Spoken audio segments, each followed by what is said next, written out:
Hello friends, good morning to all of you. Welcome in ideal 30 classes. आइए आज हम आप सभी के लिए लेकर के आए हैं हाइट एंड डिस्टेंस का एक चैप्टर। इसी को ऊंचाई और दूरी बोला जाता है, जो आपके एनसीईआरटी एक्सरसाइज 9.1 में दिया गया है और इसी का वस्तुनिष्ठ प्रश्न है। आइए सबसे पहले हम इसका थोड़ा सा कंसेप्ट आपको बताते हैं और उसके बाद तो फिर हम लोग इस पर काम करेंगे, इस पर प्रश्न को देखेंगे। देखिए, यह बोर्ड जो है यह एक समतल सतह है और यह समतल सतह के समानांतर जब हम एक लाइन खींचेंगे तो इसको बोलेंगे क्षैतिज रेखा। इसको बोलेंगे क्षैतिज रेखा। और समझिए कि क्षैतिज रेखा, यहाँ पर कोई व्यक्ति खड़ा है और यहाँ पर जो व्यक्ति खड़ा है वह जो है, अगर इस क्षैतिज जो तल है इस पर, मतलब इसी को जमीन मान सकते हैं। इस पर कोई व्यक्ति खड़ा है जो कि आकाश में उड़ रही एक चिड़िया को देखता है। व्यक्ति आकाश में उड़ रही चिड़िया को देख रहा है और यहाँ पर जो है, और चिड़िया जो है आकाश में उड़ रही है और व्यक्ति उस चिड़िया को देख रहा है। और यहाँ से व्यक्ति जब देखेगा तो व्यक्ति की दृष्टि यहाँ पर बनेगी, यानी कि व्यक्ति जब उसे चिड़िया को आकाश में देखेगा तो यह व्यक्ति की दृष्टि रेखा कहलाएगी। इसे व्यक्ति की दृष्टि रेखा कहेंगे और यह दृष्टि रेखा हो गया।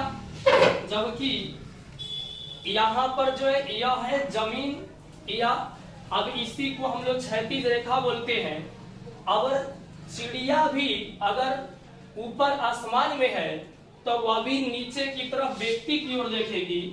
तो इसमें इसके आसमान में जो है हम एक लाइन जो है इस प्रकार से खींच रहे हैं, जो कि चिड़िया के जो है, यहाँ से चिड़िया अगर व्यक्ति को देखेगी तो चिड़िया के लिए भी यही दृष्टि रेखा होगा। और इसी के या आसमान में ही हम लोग जो है चिड़िया के जो दृष्टि रेखा है, अगर इसी दृष्टि रेखा के समानांतर एक ऊपर काल्पनिक लाइन खींचा जाए तो हम फिर से इसे भी क्षैतिज रेखा बोलेंगे। इसे भी क्षैतिज रेखा बोला जाएगा। अतः आप देखेंगे कि यहाँ पर भी एक प्रकार का कोण बनता है थीटा, और यहाँ पर भी एक प्रकार की कोण बनती है थीटा। तो यह जो है क्षैतिज रेखा, और यह व्यक्ति जब चिड़िया को देखेगा तो क्षैतिज रेखा और दृष्टि रेखा के बीच जो बनने वाला कोण है, यही कोण को बोला जाता है उन्नयन कोण। इसी को बोला जाता है उन्नयन कोण। परंतु चिड़िया भी अगर उस वस्तु को नीचे की तरफ देख रही होती है तो यहाँ चिड़िया की दृष्टि रेखा यह होगा, जबकि इसमें आसमान में जो है हम एक क्षैतिज रेखा अर्थात एक काल्पनिक लाइन उसके दृष्टि रेखा के समानांतर खींचेंगे।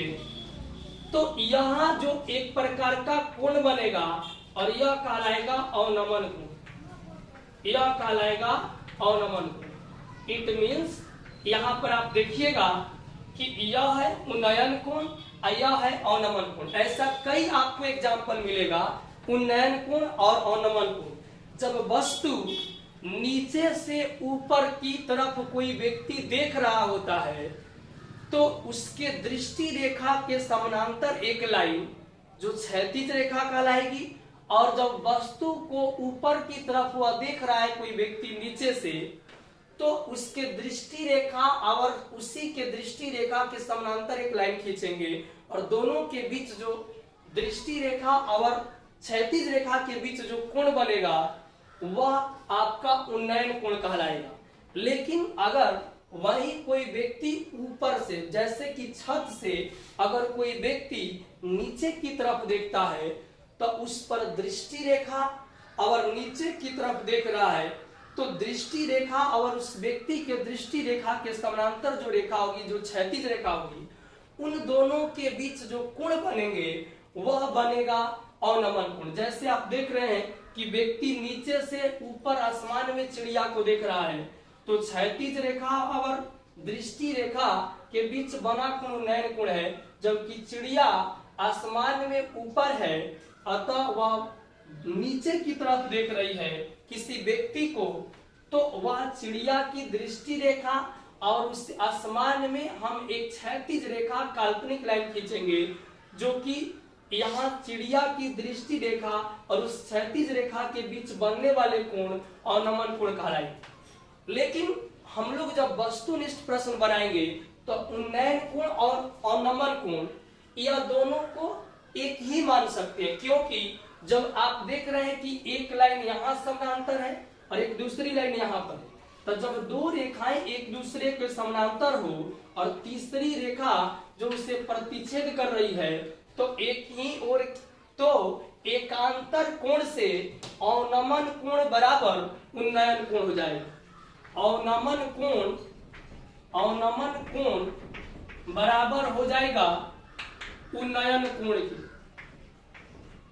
इट मीन्स कि अगर जब दो रेखाएं एक दूसरे को प्रतिच्छेदित, दो रेखाएं एक दूसरे के समानांतर हो और कोई तीसरी रेखा उसे प्रतिच्छेद करेगी, तो एकांतर कोण आपस में बराबर होते हैं, अर्थात जो अवनमन कोण का मान होगा वही उन्नयन कोण का मान होगा। इसीलिए कहेंगे अवनमन कोण और बराबर होता है उन्नयन कोण के। आइए हम आपके लिए ऑब्जेक्टिव क्वेश्चन लेकर के आए हैं, जो यहाँ देख रहे होंगे। इसमें हाइट एंड डिस्टेंस में मुख्य जो चीज होता है वो फिगर होता है आपका। अगर आपसे फिगर बन जाता है तो फिर प्रश्न बनाने में कोई कठिनाई नहीं होती है। आइए एक क्वेश्चन है कि भूमि पर स्थित किसी बिंदु से एक मीनार के शीर्ष का उन्नयन कोण 45 डिग्री। यदि प्रेक्षक मीनार के पाद से 42 मीटर दूर है तो मीनार की ऊंचाई ज्ञात करिए। सबसे पहले तो एक चीज चला कि अगर खंबा की ऊंचाई बोले, मीनार की ऊंचाई बोले, जमीन का यहाँ पर जो है जमीन का जो अगर पाद बोला जाए तो यहाँ जमीन हो गया, ये मीनार हो गया, ये मीनार का शीर्ष कहलाएगा ऊपर वाला भाग। यह जो होगा यह आप देखिएगा ये मीनार का पाद बिंदु कहलाएगा। इस तरह का जो भी होगा वह या तो पतंग की डोरी हो सकता है या यहाँ पर जो है पतंग की डोरी मान सकते हैं, इसको सीढ़ी मान सकते हैं। इस प्रकार का कंसेप्ट आपके दिमाग में होना चाहिए। तो आइए हम लोग प्रश्न के अकॉर्डिंग काम करते हैं कि यहाँ पर कह रहा है कि भूमि पर स्थित किसी बिंदु से, तो यह देखिए यह रहा आपका भूमि और इसके बाद बोला एक मीनार के शीर्ष का उन्नयन कोण 45 डिग्री है। तो हम लोग भूमि पर एक मीनार बना दिए और जिसके शीर्ष का उन्नयन कोण 45 डिग्री है, यदि प्रेक्षक मीनार के पाद से 42 मीटर दूर है। अब हम इसको ला करके पहले से मिलाते हैं और देखिए इसका उन्नयन कोण जो दिया है वह 45 डिग्री दिया गया है और बोला यहाँ पर कोई प्रेक्षक है, मतलब व्यक्ति।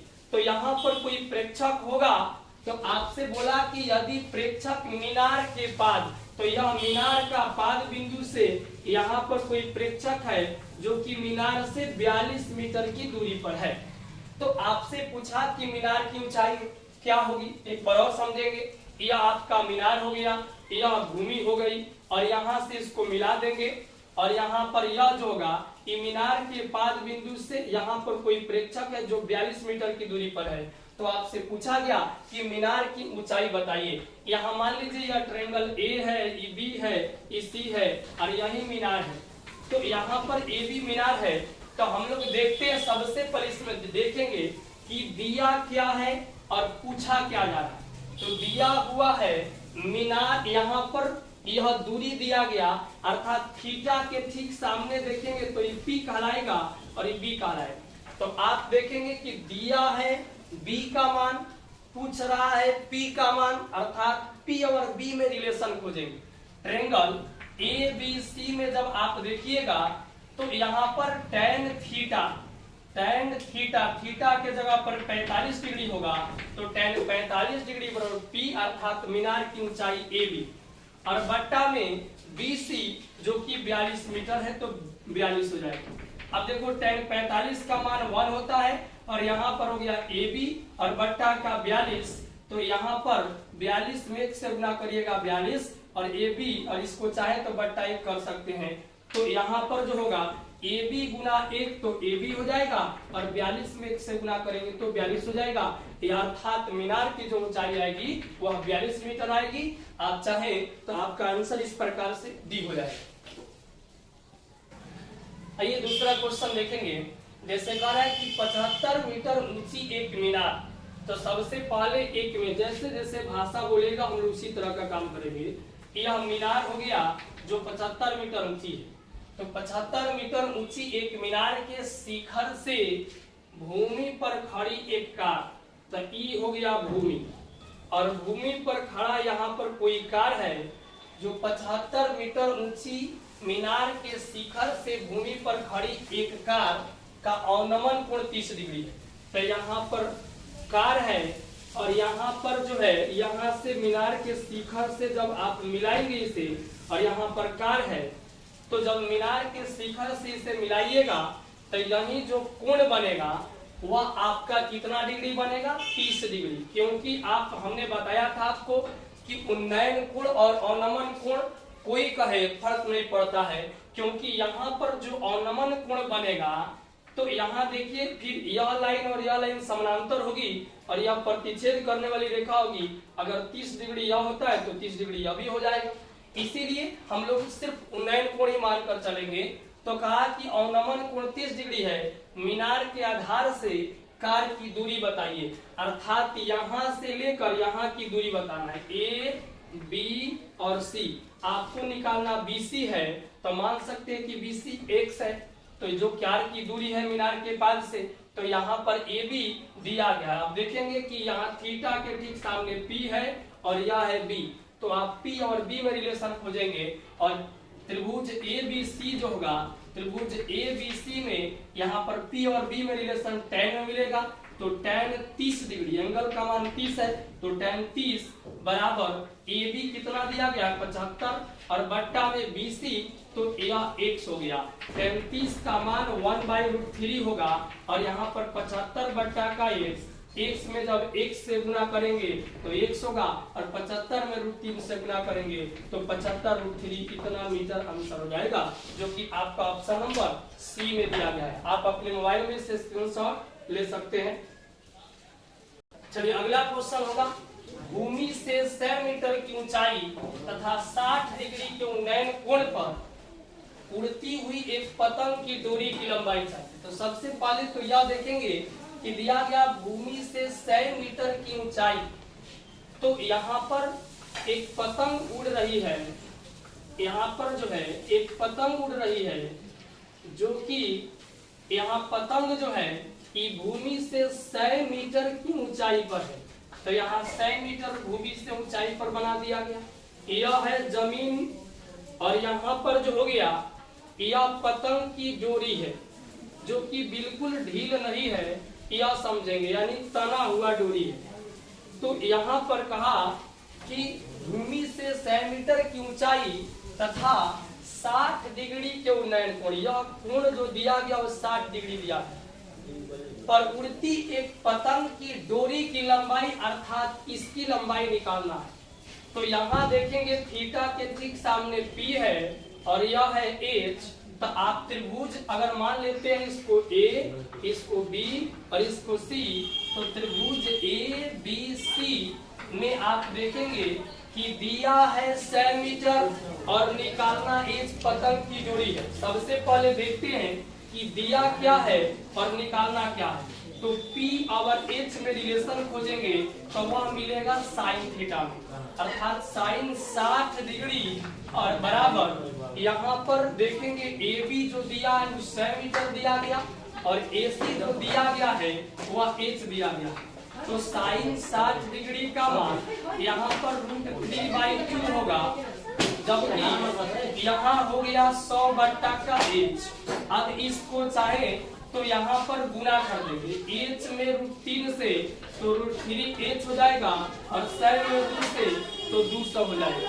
इसलिए H जो आएगा वह 200 और बट्टा का √3 होगा। अगर चाहे तो 200 बट्टा का √3, यह तो ऑप्शन में दिया ही है, अतः आपका ऑप्शन C हो जाएगा। आइए हम आपके साथ चौथा क्वेश्चन लेकर के आए हैं, जिसमें यहाँ बताया गया है यह प्रश्न दिया गया कि एक सीढ़ी को दीवार के साथ खड़ा करने पर यह भूमि के साथ 60 डिग्री का कोण बनाती है। तो सबसे पहले हम दीवार बनाते, यह हुआ दीवार, यहाँ पर भूमि हो गया और यहाँ पर यह जो हो गया वह सीढ़ी लगा दिया। तो कहा कि एक सीढ़ी को दीवार के साथ खड़ा करने पर यह भूमि के साथ 60 डिग्री कोण बनाती है। मतलब सीढ़ी भूमि के साथ 60 डिग्री का कोण बनाती है यदि सीढ़ी का पाद बिंदु दीवार से 2 मीटर की दूरी पर, यह सीढ़ी का पाद बिंदु है जो कि दीवार के पाद बिंदु से 2 मीटर की दूरी पर। तो आपसे पूछा गया कि सीढ़ी की लंबाई अर्थात इसको निकालना। तो यहाँ ए हो गया, यहाँ बी हो गया, यह सी हो गया और यह हो गया आपका सीढ़ी। तो आप यहाँ देखेंगे थीटा के ठीक सामने पी है और निकालना एच है। तो साइन थीटा में निकालिए या उसी का रिवर्स कोसेक थीटा में भी निकाल सकते हैं। त्रिभुज ए बी सी अर्थात पी और एच मिलेगा किसमें? तो एक चीज और है, थोड़ा सा ध्यान देंगे, क्योंकि यह दिया गया है, यह तो थीटा के ठीक सामने पी है लेकिन दिया गया है बी। तो बी और एच में रिलेशन जो दिया है वह और जिसको निकालना है वह, तो बी और एच का रिलेशन कॉस से मिलेगा। तो त्रिभुज ए बी सी में कॉस थीटा के जगह पर 60 डिग्री और बराबर यहाँ बी का मान दिया है तो 2 और बट्टा में एच अर्थात ए सी, यह बुझा दिया। तो कॉस 60 डिग्री का जो मान होगा वह होगा 1/2 और बराबर 2 बट्टा का एसी में जब आप 1 से गुना करेंगे तो एसी और 2 में 2 से गुना करेंगे तो 4। अतः सीढ़ी की जो लंबाई एसी आएगी वह 4 मीटर होगा, जो कि आपके ऑप्शन नंबर डी में। आइए अगला क्वेश्चन जो 5 नंबर है दिया गया है, जब सूर्य का उन्नयन कोण 30 डिग्री है तब 50 मीटर ऊंचे स्तंभ की छाया की लंबाई। देखो भाई, अगर यह 50 मीटर ऊंचे स्तंभ बनाइएगा तो यह मान लीजिए कि ए और यह बी है जो कि 50 मीटर ऊंचे स्तंभ है और यहाँ पर इसकी छाया भूमि पर बनेगी। अतः यह हो गया भूमि बीसी, जो भूमि हो गया। तो यहाँ पर आपसे पूछा कि छाया की लंबाई बताइए, अर्थात यह बताना। इसको आप मिला देंगे और मिलाने से जो है यह आप देखेंगे कि यहाँ जो एंगल दिया गया है उन्नयन कोण वह 30 डिग्री दिया गया। तो यहाँ आपको दिया क्या गया है वह देखना है, निकालना क्या है यह देखना है। तो यहाँ आप देखेंगे तो यह दिया गया है P और आपको निकालना है B अर्थात BC, जो कि छाया की लंबाई है। तो BC निकालना है तो त्रिभुज ABC में आप देखेंगे कि P और B में रिलेशन चाहिए, जो कि tan में मिलेगा या cot में मिलेगा। तो tan 30 डिग्री बराबर का होगा यहाँ पर P अर्थात AB। तो AB दिया गया है 50 मीटर, जबकि BC जो दिया गया यह छाया की लंबाई है। तो BC निकालने दीजिए, tan 30 डिग्री का मान 1/√3 और यहाँ पर है 50 बट्टा का BC में 1 से गुना कराइएगा BC होगा और 50 में √3 से गुना करने से 50√3 मीटर आंसर हो जाएगा, जो कि आपके ऑप्शन नंबर बी में दिया गया।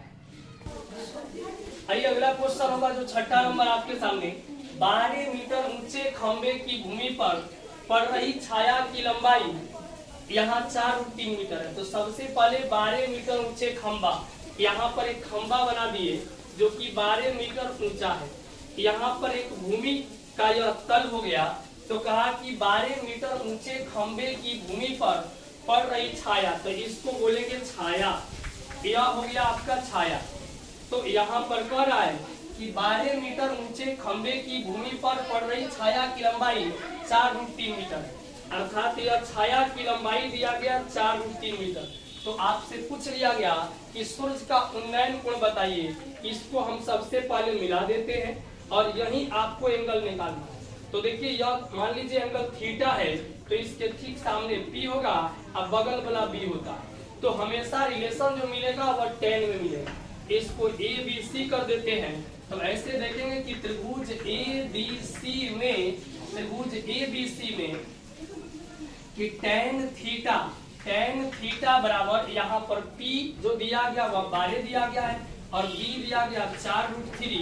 आप इसको ऐसे काटेंगे 4 तिया 12, और जब √3 से 3 को काटिएगा तो यहाँ पर √3 बचे। अर्थात देखेंगे tan थीटा कितना का मान √3 होता है, तो कहेंगे कि tan 60 डिग्री का मान, अर्थात थीटा जो हो जाएगा वह 60 डिग्री हो जाएगा।